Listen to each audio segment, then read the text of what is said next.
ये है एक जमीन जो कुसुम पाठक और हरीश पाठक से चंपत राय जी ने 8 करोड़ रुपए में खरीदी राम जन्मभूमि ट्रस्ट के लिए। 8 करोड़ रुपए में यह जमीन इन्होंने खरीदी। गाटा संख्या 242-1, 242-2 और ये जमीन जो 8 करोड़ रुपए में इन्होंने कुसुम पाठक और हरीश पाठक से खरीदी चंपत राय जी ने, इसमें भी गवाह कौन है ये आपको दिखा देता हूं। ये चंपत राय जी ने खरीदी और इसमें गवाह है इनके प्रिय चहेते अनिल मिश्रा जी जो ट्रस्ट के सदस्य हैं। अब इसमें आ जाइए। ये जमीन जो 8 करोड़ रुपए में कुसुम पाठक और हरीश पाठक से खरीदी गई, ये जमीन राम जन्मभूमि न्यास ट्रस्ट के द्वारा चंपत राय जी के द्वारा इस जमीन का एक हिस्सा जिसकी मालियत 33,40,000 रुपए है, ये इस जमीन का हिस्सा दान कर देते हैं। चंपत राय जी 33,40,000 रुपए की ये जमीन का, उसी जमीन का एक हिस्सा डाटा संख्या भूमि संख्या 242 ये दान कर देते हैं। तो मैं जानना चाहता हूं कि ये दान किस अधिकार से इन्होंने किया, और जिनको दान किया है उनका नाम है यशोदा नंदन त्रिपाठी जी। नहीं, ये जमीन राम जन्मभूमि ट्रस्ट के लिए थी। हाँ जी, मैं बता रहा हूं। ये दोनों कागजात है, ये हरीश पाठक और कुसुम पाठक से खरीदी गई जमीन का कागजात है, और ये चंपत राय जी के द्वारा दान दिए गए जमीन के एक हिस्से को इन्होंने दान दिया है, उसके कागजात। तो ये मेरा ये जानने का मतलब है कि इन्होंने क्या, इनको दान करने का अधिकार है, और दान किया गया तो किस कारण से किया गया। चंपत राय जी को सामने आकर ये सच बताना चाहिए कि इन्होंने क्यों दान किया इस जमीन को, क्या इसके पीछे की वजह है। अब अंत में मेरा सिर्फ यही कहना है, इतनी सारे कागजात मैंने आपको दिखाए कि प्रभु श्री राम के आदर्श क्या थे। प्रभु श्री राम ने हमेशा वंचितों को अपने विचारों में, अपने कर्म में सदैव आगे रखने की बात कही। और आप वंचित समाज के लोगों की, अनुसूचित जाति के लोगों की, दलितों की जमीन को करोड़ों रुपए में उसके नाम पे धंधा और प्लाटिंग करवा रहे हैं अयोध्या के अंदर। और इसमें कोई मामूली लोग नहीं है, इसमें वहां के कमिश्नर, वहां के डीएम, वहां के एडीएम, वहां के एसडीएम, वहां के सीओ, वहां के तमाम सीआरओ, तमाम अधिकारी और बीजेपी के विधायक और मेयर। इन पे कार्रवाई कब होगी। आप छोड़ दीजिए कि संजय सिंह ये मामला उठा रहे हैं, कम से कम करोड़ों लोगों की आस्था का तो ध्यान रखिए। क्या संदेश जा रहा है पूरी दुनिया में, क्या प्रचार हो रहा है पूरी दुनिया में कि प्रभु श्री राम के मंदिर के नाम पे कभी चंदा चोरी की जा रही है, कभी वहां अयोध्या के परिक्षेत्र में प्लॉटिंग करके घोटाला और भ्रष्टाचार और जमीन की जालसाजी की जा रही है। और आदित्यनाथ जी की सरकार से कितनी भी गुहार लगा लो, उनके कान में जूं ही नहीं रेंगती, उनको कोई फर्क ही नहीं पड़ता। तो यह बहुत ही अफसोस की बात है, और मुझे लगता है कि जब तक सुप्रीम कोर्ट मॉनिटर्ड एसआईटी से इस पूरे मामले की जांच नहीं होती, पूरा सच सामने नहीं आ पाएगा। इसके अलावा 2 जनवरी को जो केजरीवाल जी की रैली है, उसकी तैयारी बैठ के हर जिलों में हो रही है, और बड़े पैमाने पर हम लोग उस रैली की सफलता के लिए काम कर रहे हैं। रैली एक बड़ी और सफल रैली होगी। आपको मालूम होगा, पिछले दिनों हम लोगों ने 300 यूनिट बिजली फ्री का अभियान चलाया कि हमारी सरकार बनने के बाद 300 यूनिट बिजली फ्री देंगे, बकाया माफ करेंगे। उसके बाद रोजगार गारंटी यानी कि 10 लाख नौकरी हर साल और 5,000 रुपए हर महीने बेरोजगारी भत्ता देने का काम करेंगे। और एक बड़ा ऐलान केजरीवाल जी जब लखनऊ की रैली में आएंगे तो उस वक्त करेंगे। मुझे इतनी बात कहनी थी, आपके कोई प्रश्न हो तो आप संजय पूछें। जी, ये दो पार्ट हैं इसके। एक पार्ट पहले से ही आपने बताया था, दूसरा ये बताया है।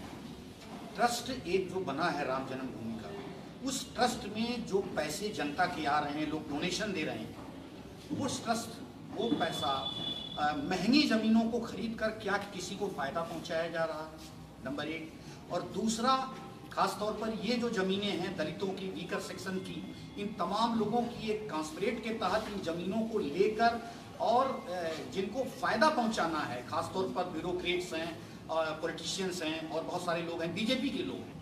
तो ये बड़ा घोटाला है। इसको किस स्तर पर देखेंगे कि इसकी जांच, आपने कहा कि सरकार क्यों नहीं आखिर मान रही है? एक बार IAS अधिकारी को नॉमिनेट किया है। देखिए, मुझे लगता है कि दोनों सवाल आपके बहुत अच्छे हैं। पहली बात तो ये कि आपने कहा कि क्या करोड़ों लोगों की आस्था के साथ खिलवाड़ किया जा रहा है या उस चंदे में हेरफेर किया जा रहा है। जी हां, बिल्कुल। इसलिए कि सुल्तान अंसारी और रवि मोहन तिवारी ने 18 करोड़ में वो जमीन बेची जो वो खुद 2 करोड़ में खरीदते हैं। 2 करोड़ में जमीन 5 मिनट पहले सुल्तान अंसारी और रवि मोहन तिवारी खरीदते हैं और 5 मिनट के बाद उसको ट्रस्ट को 18.5 करोड़ रुपए में बेच देते हैं। और गवाह वही दोनों अयोध्या के मेयर और ट्रस्ट के सदस्य अनिल कुमार मिश्रा और ऋषिकेश उपाध्याय इसमें भी हैं, और अनिल कुमार मिश्रा और ऋषिकेश उपाध्याय उसमें भी हैं। तो ये सीधा सीधा ओपन एंड शट केस है कि चंदे में चोरी और भ्रष्टाचार किया गया। एक बात। दूसरी बात, ये दलितों की जमीन का जो प्रकरण आया है, इसकी बिक्री कब शुरू हुई है देखिए आप, और ट्रस्ट बना किन उद्देश्यों से है, मैंने उसका कागज आपके सामने रख दिया।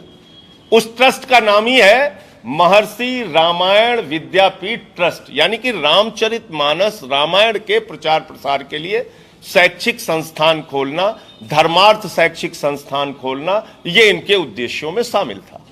इन्होंने उसके कॉलेज बनाने के नाम पे, स्कूल बनाने के नाम पे वहां जमीनें ली, और मामूली जमीन नहीं ली। ये 21 बीघा तो टीवी चैनल्स पे चल रहा है क्योंकि ये रोंघई ने दान किया था। लेकिन इसके अलावा जो कागजात मैंने आपके सामने रखा, कितनी सारी जमीनें, उनके सारे गाटा संख्या हैं। ये गाटा संख्या सब चेक करा लीजिए आप लोग, मीडिया के लोग हैं। लगभग 1500 बीघा जमीन वहां पे इस ट्रस्ट के द्वारा अधिग्रहित की गई।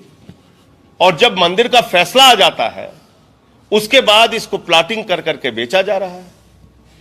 तो ये तो साफ तौर, और ये आप समझिए कि रोंघई ने जिससे जमीन खरीदी, उसमें से एक व्यक्ति महादेव ने कमिश्नर को शिकायत की है। डीएम का आदेश है, वो भी मैं पढ़ देता हूं, मैं भूल गया।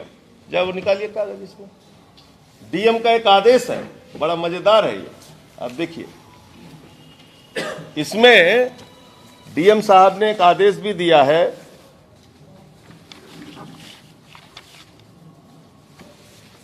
ऊपर होगा, इसी में कहीं होगा, और कोई कागज है इसमें, देखिए कोई कागज है तो उसको भी मैं अभी दिखा दूंगा आपको।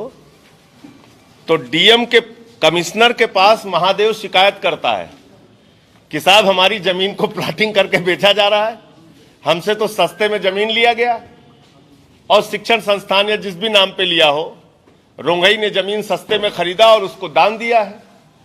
तो ट्रस्ट को यह जमीन बेचने का अधिकार नहीं है, ऐसा उसने आरोप लगाया। और उसके बाद उसकी जब अपील होती है तो कमिश्नर साहब वो अपील भेज देते हैं डीएम को, अपर सचिव को, अपर आयुक्त को, सॉरी, और वहां से डीएम का आदेश है कि भाई इसको निरस्त किया जाए। वो कागज मिलते ही मैं आपको दिखा रहा हूं। तो अब सोचिए कि डीएम की भी जानकारी में प्रकरण, एसडीएम की भी जानकारी में प्रकरण, कमिश्नर की भी जानकारी में प्रकरण, और उसके बाद इसमें पूरा खेल हो रहा है। अभी जैसे ही मिलेगा मैं दिखाता हूं। तो कुल मिलाकर ये सीधे सीधे मलाई खाने का मामला है कि जैसे कमिश्नर को पता चला, डीएम को पता चला भाई ये विवादित जमीन है, तो उन्होंने अपने रिश्तेदारों के नाम पे लिखवा दी। एक तरफ उनके वाद के निस्तारण के लिए आप वहां पर मुकदमा सुन रहे हैं और दूसरी तरफ उस पर फैसला दे रहे हैं। ये मामला है पूरा। और कोई प्रश्न आप लोगों के? इसमें रोंघई जो है वो लगता है कि एक डमी कैंडिडेट है। बिल्कुल डमी है, क्योंकि वो आपको समझ में भी आएगा, क्योंकि रोंघई जो है, रोंघई जाता है प्रयागराज से और 90 के दशक में वो जमीन खरीदता है, और जब वो जमीन खरीदता है रोंघई, तो वहां पर दलितों की जमीन खरीदता है। ये मिल गया, देखिए, मिल गया बढ़िया कागज है ये। देखिए आप लोगों के लिए ये जरूरी कागज है। देखिए आप, मैं भूल गया था इसको, ये देखिए।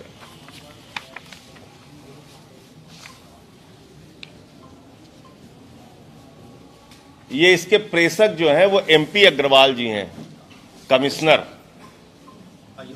प्रेषक कमिश्नर अयोध्या। और किसको भेज रहे हैं? आयुक्त एवं सचिव राजस्व परिषद उत्तर प्रदेश को भेज रहे हैं। और मामला क्या है? अवैधानिक अपंजीकृत दान विलेख के आधार पर कानूनन वर्जित व्यक्ति से कराए गए अवैधानिक विलेख से किए गए नामांतरण वाहक की जांच के संबंध में। ये 18 मार्च 2021 को लिख रहे हैं। देखिए आप,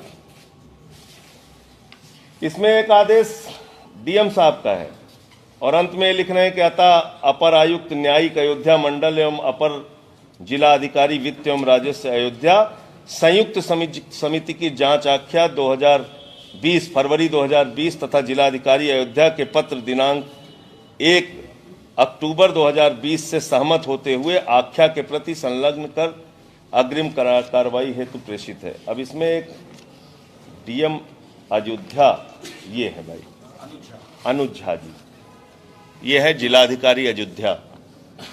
ये पूरा रोंघई वाला प्रकरण इनकी जानकारी में था। देखिए आप, इनके पत्र की तारीख है 1/10/2020 अक्टूबर।